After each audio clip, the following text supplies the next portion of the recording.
Famous people. Martin Luther King Jr. Who was Martin Luther King Jr.? Martin Luther King Jr. was a Black American minister and leader. He saw that things were not fair in America.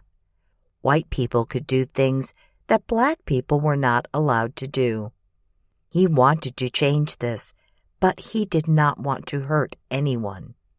Like Gandhi, the great leader in India, King wanted to use nonviolent disobedience.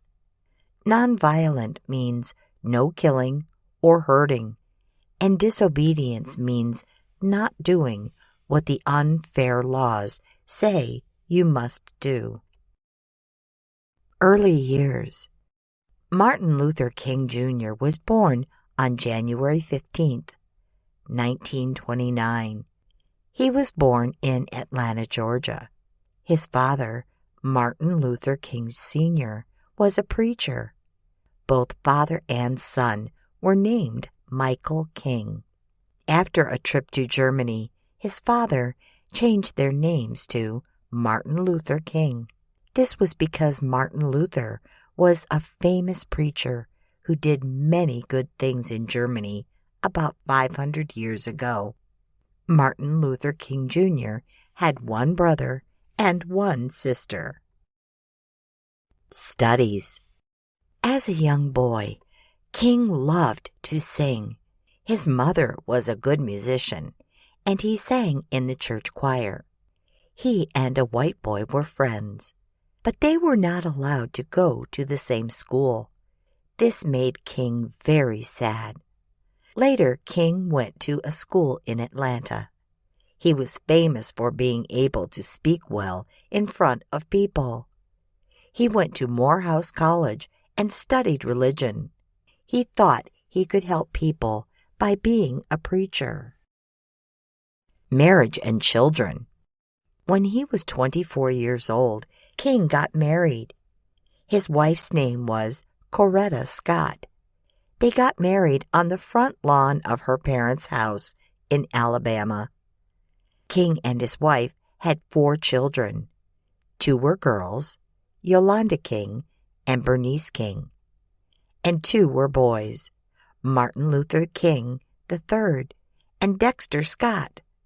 While he was still a young father, King became a preacher at a church in Montgomery, Alabama. White and colored. At this time in the southern part of the United States, there were many laws that were against Black people. Black people were called colored. There were bathrooms for white people and bathrooms for colored people. There were even drinking fountains for white people and drinking fountains for colored people. White people were one race and colored people were another race. The laws at this time made sure that white people and colored people stayed segregated or apart from each other. Riding the bus. If you were a white person, you could sit at the front of the bus. But if you were a Black person, you had to sit at the back of the bus. If you were Black and were sitting at the front, and a white person got on the bus, you had to give up your seat and go to the back of the bus. There was a very famous and brave young Black woman named Rosa Parks. She lived in Montgomery, Alabama. She would not give up her seat to a white person. She was taken away by the police. Buses and a bomb. Rosa Parks was Black, but that did not mean that she should have to give up her seat.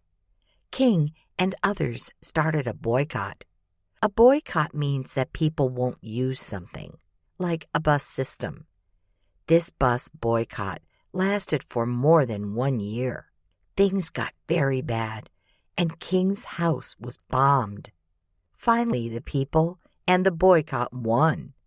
Finally, people like Rosa Parks could sit anywhere she wanted to on a Montgomery bus.